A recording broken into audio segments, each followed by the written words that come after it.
Hello, and welcome to this presentation on modern cropping systems, a discussion on how crop breeding techniques aid agriculture past, present, and future. My name is Christy, and I'm the agronomy agent with CSU Extension in Pueblo County.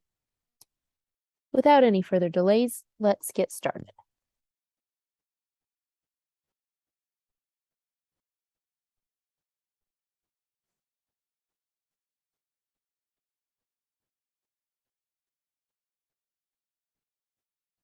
One note to make: extension programs are available to all without discrimination.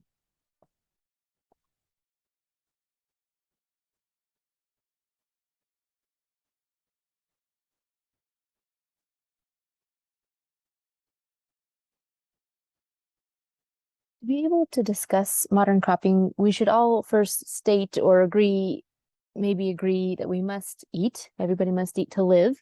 And that's probably a little dramatic, but it's true, right? We see people facing hunger daily.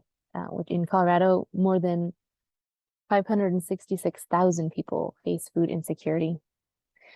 So that leads to the question, who produces food? And is there enough food to go around? How can we help to close the disparity through advances and the use of modern cropping systems to close that gap? Colorado producers grow hundreds of millions of pounds of food annually, and this is what's feeding people. So how do they produce that much food? And so we have to take a deeper look into genetics, which has helped that happen. All producers, whether they're a farmer farming tens of thousands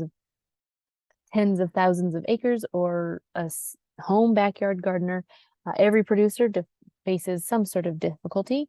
Those things are going to be insect pests, disease pressure, weeds, a whole host of environmental stress, whether it's drought, weather, hail, pouring rain, not enough rain.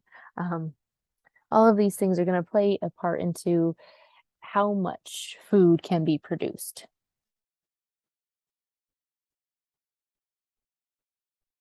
Another thing to make note of is the size of a farm. Sometimes if we're growing thousands and thousands of acres of one particular kind of crop and all of it gets destroyed, whether it be a crop disease or an environmental, maybe a tornado blows through, something just catastrophic. Of course, the disparity between a small backyard garden and 1,000 acres is quite large. The food, the economics of that farm getting destroyed that wound is much greater economically, and then also it affects the community because then there is less food for the community as well. So I think it's important to take a quick look at the differences in the food that's grown. So we kind of can group food, or we can kind of group crops into two sections: the specialty crop group and the commodity crop group.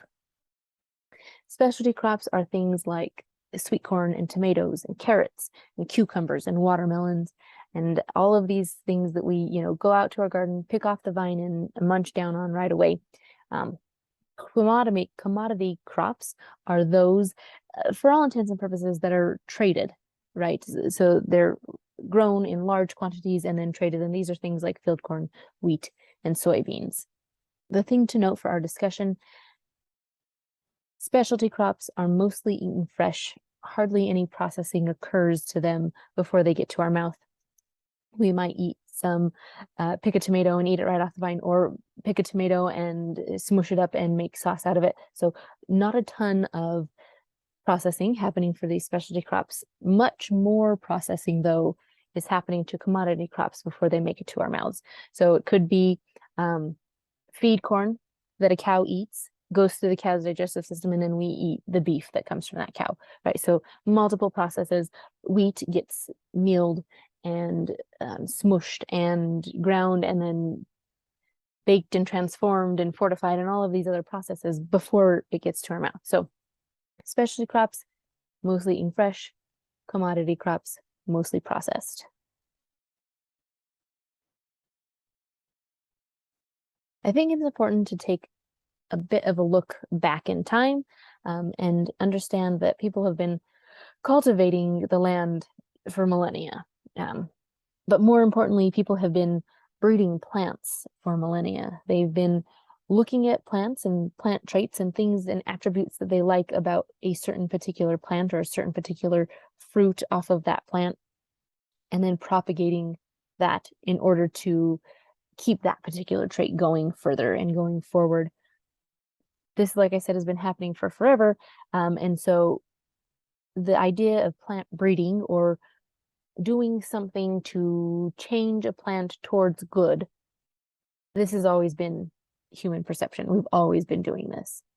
Take potatoes, for example. They were domesticated about 7,000 years ago in the high Andes of South America. Now they're the third most important crop in the world. Wheat was domesticated over 10,000 years ago, and it derived from a grass species. And so people have always been looking for particular traits and attributes in plants. Take Gregor Mendel's famous pea study, looking at traits, different varieties. If he crossed two different varieties together, he'd come up with something different. And so, or he'd come up with something the same, or various things like that. And so we've always had a fascination with plants and how we can change them and adapt them through breeding, through physically and intentionally putting two parent plants together to get some sort of progeny. When we're plant breeding, we're selecting one or two plants that we like the traits of. Those are our parent plants, and the progeny then are the next generations that we could potentially continue to propagate or breed back to the parent for a different trait or attribute that we'd like to see. And so then we should probably discuss what desirable traits are. For me, the most important one is flavor, right? I want to eat something that tastes delicious. And so a desirable trait for a lot of people of flavor, another trait might be texture. Something that's really important is plant vigor. So this basically means how healthy and how strong and fortified the plant is. Can it survive and withstand all of the pressures and the environmental circumstances that come upon it while it's growing? So that's an important one. Plant height and ease of harvest, these two are actually really up and coming important aspects and traits and attributes of plants, with agricultural labor coming to the forefront in everybody's mind, and trying to make a more equitable labor force in agriculture. Helping or making harvest easier will certainly help agriculture employees along the way, so that they're not working quite as hard and doing such difficult work to bring in the food that we need to eat. Other desirable traits include disease and pest resistance. This is really good if we want a good sturdy crop that no bad bug gets to before us. And then another one is ease of milling or processing, like I mentioned with the commodity crops, especially corn and soybeans and all of these things. We want to make sure that they're easily processable,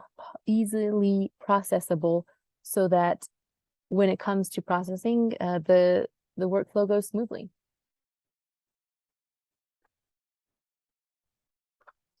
And we're still breeding today. There's been no sign of stop in plant breeding, which is great. This is how we will continue to propagate produce and food and continue to keep things rolling, experiment with new stuff, find new varieties. All of these things are important. So plant breeding is an essential tool to enable sustainable food production toward enhanced food security and improved environmental stewardship.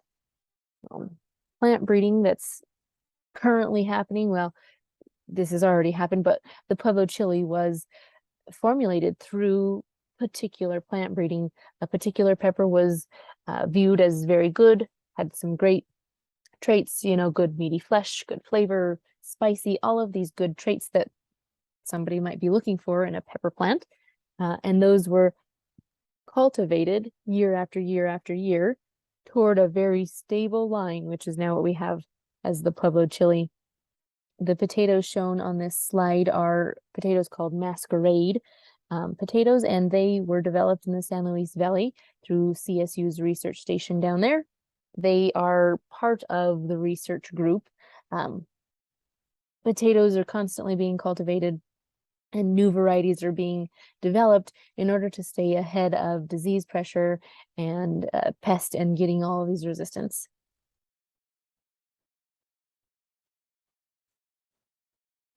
CSU has made leaps and bounds and major steps in wheat production. They have a great wheat production program. And so their program looks at a whole bunch of different attributes of wheat. And so they cross, typically, this is how it goes. Parent A gets crossed with parent B to bring together some beneficial attributes of each parent into a new variety. The picture of the little stems up at the top is from a particular project that they are working on. It's breeding solid stem trait into a hollow stem wheat to increase tolerance to wheat stem sawfly. And so the stem thickness is rated on a 1 to 5 scale, and varieties that average 3 or greater for stem solidness can resist the cutting from the wheat stem sawfly larva and help the farmers harvest their wheat while it's still standing, rather than having it fall flat on the ground. The wheat is continued to be processed and continued to be developed as they go.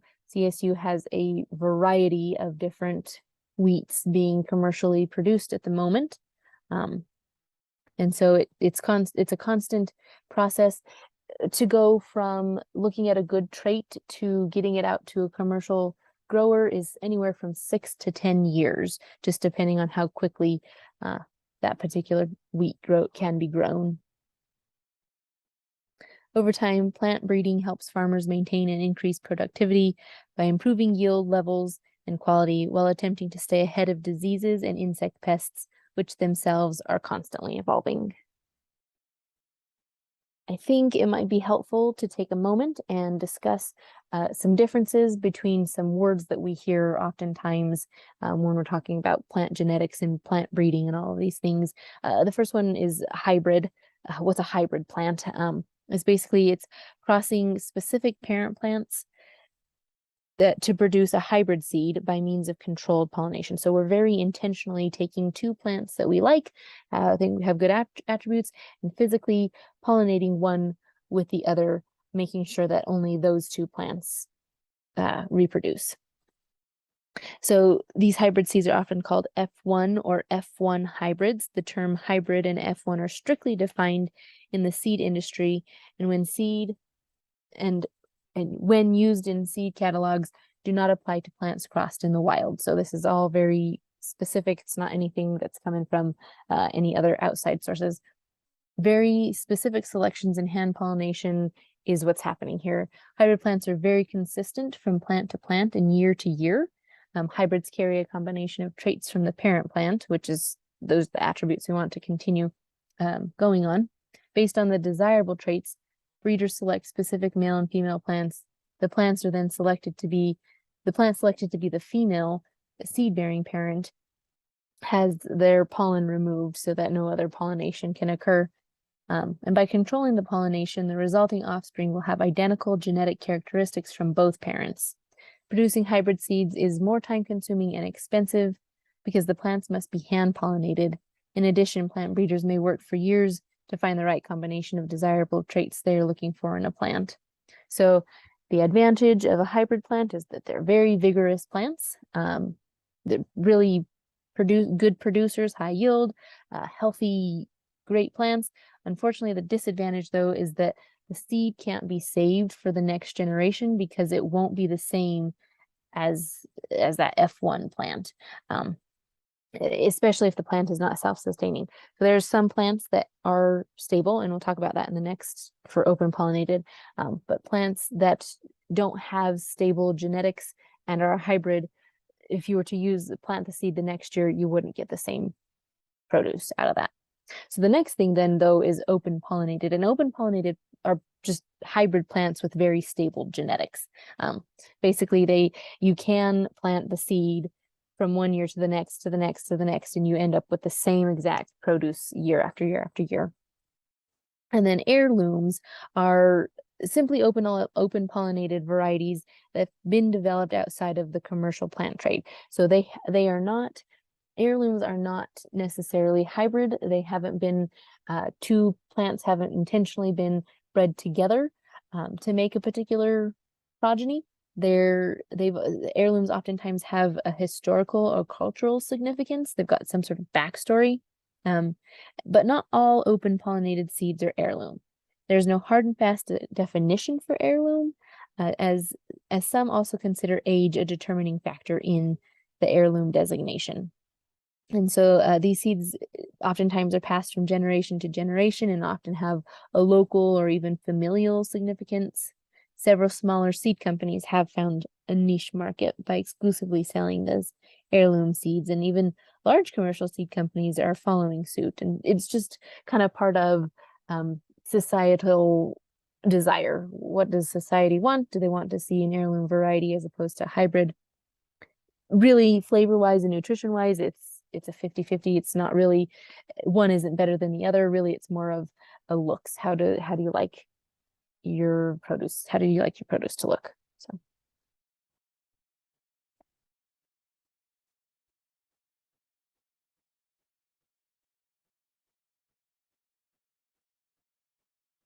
let's get into the genetics of it all. For all intents and purposes, genetic modification is actually what we call recombinant DNA technology. Literally, the genes or the DNA of a plant are being transformed in some way, recombined in some way. And so that is how the plant is changing and growing differently. For this discussion, a particular gene, we're calling GM plants or genetically modified plants, a particular gene is added to the plant's genome. So you take a non-plant or even a plant gene and you stick it into the gene of another different plant for some desirable trait, right? It's going to be for something that is beneficial, that will hopefully help as opposed to hinder. Lots of different names that we call recombinant DNA technology. GM is that genetic modification. GMO is the one we always hear, genetically modified organism. There's genetically engineered and then genetically bioengineered. And so for our discussion, we'll use genetically modified or just GM. And so that'll be a little more easy to handle. But it's a very precise technology, only inserting one or a subset of genes from a different organism into a plant genome. The other kind of interesting thing is that these genes can be from other non-plant organisms. It doesn't have to come from a plant in order to be inserted, because all of our DNA, even humans, DNA kind of works the same way amongst us all, obviously in different manners, but same baseline backbone of it all. We can take DNA from one and stick it into a plant. There's other forms of modifying a plant's DNA. The first one is transgenic, which is transferring genes from one to another. This is what we are thinking of when we're talking about GMO. It's that adding of one gene into another, into the plant genome. Then there's mutations, and mutations are a little bit different, in which you have to cause some sort of intentional disruption in the DNA, either through typically through radiation, to cause some sort of disruption in the DNA, and then obtain a desirable trait from that once DNA reforms from that mutation. And then, of course, then there's gene editing. This is where a piece of DNA is excised, a certain portion of the gene and is taken out, and a new section of gene or a new gene is replaced into that spot. And oftentimes this is done with a particular protein and enzyme in order to get that DNA in there. So how does this physically actually happen, or how does this physically actually work? That's going to be through a couple different ways. So we have to get that desirable trait into plant tissue. So we have to start on a molecular level. We have to be talking about cells and plant cells themselves, just on a very, very small, very molecular level. A couple of ways. There is this very fancy particular bacteria, agrobacterium, and it can, in its normal general life, get inserted into plant tissue and share its genes. And so that's how, by using this particular bacteria, it makes its way into the plant cells, shares its genes, shares its DNA basically with the plant DNA, and the plant DNA kind of takes that up and incorporates the bacteria DNA into its own genome. And so thus the plant tissue now starts to show that it's got that special gene, that special trait that is being desired. The other way to get a gene or special trait into a plant cell is to use a particle gun. And so a special metal coating, particles are coated with special metal and basically shot at high velocity into a plant cell. And so not always a perfect system, but some of those cells will take up that gene, incorporate them into their genome, and then the long process of growing a plant starts. And so you've got, like I said, we're starting at a very molecular level with just a very few tiny plant cells.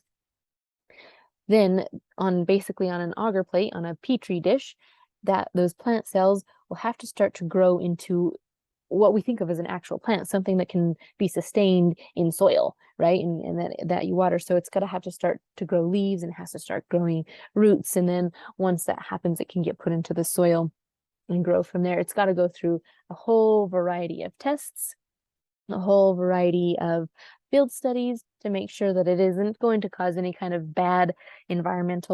have any bad environmental impacts or cause any trouble, and actually do what it's thought to be done, actually produce that desirable trait. So once a plant has received its genes, it's grown up, and it's now kind of passed all of these tests, all of these governmental regulations, the seed is propagated, right? You've got to grow more seed, and then that new variety can be released as a genetically modified plant organism, or genetic help, and then it'll just, be out on the commercial market, and growers can take it from there. GMOs, or genetically modified organisms, but they are highly regulated, very much regulated by governmental entities. These groups are looking for why we're using these GMOs. Is it ethical? Is it safe? They're looking for a bunch of different aspects. USDA is going to be looking at releasing these products, the major field crops, the major field releases. Are they going to be good for cropping systems? EPA is going to be looking more for pesticide resistance. They need to make sure that it's not going to cause any kind of trouble with integrated pest management, cause trouble with any kind of beneficial insects or anything like that, or any other environmental factors. And the FDA is, of course, making sure that these GMOs are okay in food, in feed, and in pharmaceuticals. So they need to make sure that anything that we consume directly as a GMO isn't going to be harmful to us or to any of the animals that are the livestock that those field crops are fed to. As of 2022, or this past year, there have been 12 GMO crops that have been approved for sale in the United States. Other countries are working on some other varieties, but for the United States only, only these 12 crops can be GMO, sold as GMO. And that's going to be any kind of corn, field or sweet corn, soybeans, which is a commodity crop, along with cotton, alfalfa, sugar beets, and canola. Those are all commodity crops. More of the specialty crops are going to be things like your papayas, summer squashes, potatoes, pink pineapple, apples, and eggplant.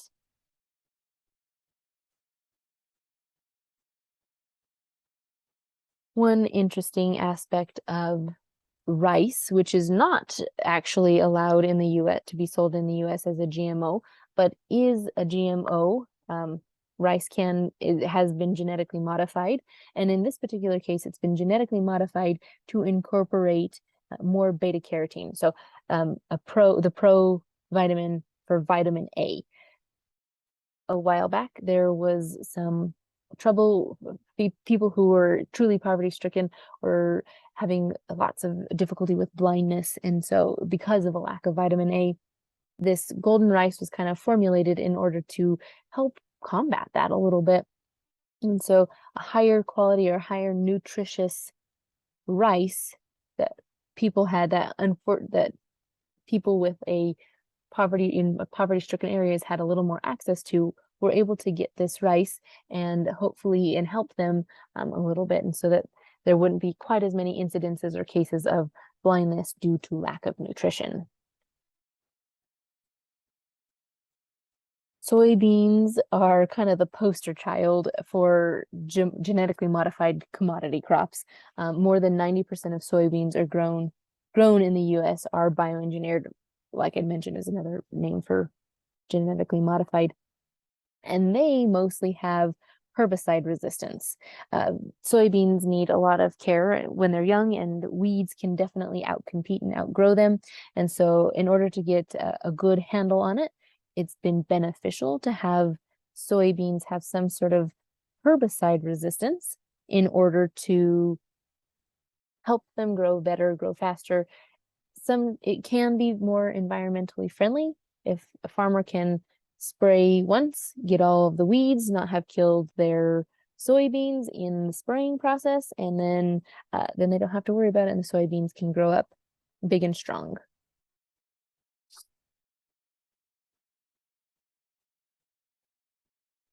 This is something to remember, keep note of. Soybeans are a commodity crop, remember, and so these are highly processed. Lots of different things are happening and occurring to the soybeans before they get to our mouths.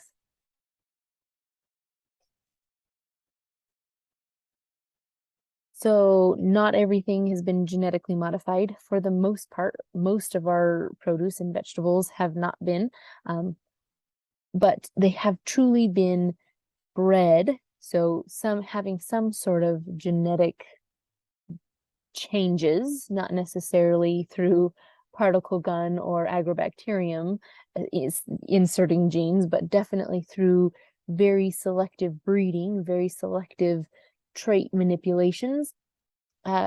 These tomatoes, for example, they have a whole bunch of disease resistances. These beans, for example, they're all brand new types of beans. They're new varieties, something that we haven't had before. It's not, an old world cultural thing. These are a different variety, because a couple parents got crossed, and this is the progeny that was brought forth from it.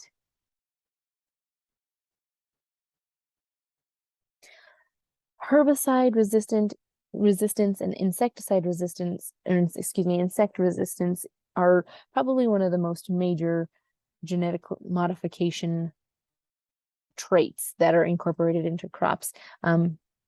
It's very important because in this way it helps to help the plant can be sprayed and not be affected by herbicides, which means the plant can withstand any kind of spray, or not every kind of spray, but a particular kinds of spray, which will kill the weeds and help the crop be much more productive, higher yield. If you're only having to spray once to get rid of the weeds because your crop isn't sensitive anymore, then that's environmentally helpful. It's a much more targeted approach to pest control, and so it helps in that way. The only thing to keep note of is that it can, just like spraying chemical inefficiently or inappropriately can create weed resistance and insect resistance, so can GMO herbicide and insect resistant plants. So one has to be very careful that when you're using herbicide resistant crops, you're also being very careful to make sure that you're not causing some sort of resistance within the weed population as well. We've all heard of glyphosate. That's just Roundup. And glyphosate works by preventing plants from being able to make proteins they need to survive. Since virtually all plants make these essential proteins the same way, glyphosate affects nearly every plant. So for this reason, glyphosate is deemed a broad spectrum herbicide. It's those Roundup Ready crops that we've all heard of. While most all plants are susceptible to glyphosate's grip, the great thing is about genetic engineering is that the genes don't have to be from a similar organism. So in this particular case, when a plant is glyphosate resistant, they had a gene inserted from something called agrobacteria. And so with this introduction of the organism's relevant gene into the desired plant genetics, the Roundup Ready crop is born. Unfortunately, there are some disadvantages because crossbreeding can cause superweeds. So this is kind of what I had mentioned earlier about if any kind of crop gets out there and a weed can either breed or do its own mutations, eventually it can also be resistant to Roundup or glyphosate as well. So just have to be really careful about how that is all being used. So we don't know what the future holds. There's always pros and cons to every technology, to everything, whether it's just pure plant-to-plant pollination, plant breeding true that way, or if it's plant breeding using genetics and modifying DNA, inserting or deleting certain genes for desirable traits. There's always pros and cons, and somehow we have to find good middle ground. It's unknown how genetic modification will affect people, will affect the environment, aside from all of the testing and rigorous steps that these GM plants have to go through. But there are potential applications of GM technology in like enhancing nutritional value with higher vitamin contents, helping with stress tolerance, so tolerance to higher or lower temperatures, salinity, drought, helping with disease resistance, helping with to enhance biofuels, plants with altered cell wall compositions for more efficient conversion to ethanol, phytoremediation, so plants helping to clean up heavy metal spills, all of these things. And we still have the world to feed. And so there has to be a good balance between technology, using what we know, breeding plants in order to increase yields and feed the world. Thanks so much. Check out these different references. This is where I got a lot of information from, all scientific-based research information from Colorado State University and other universities. Thanks so much.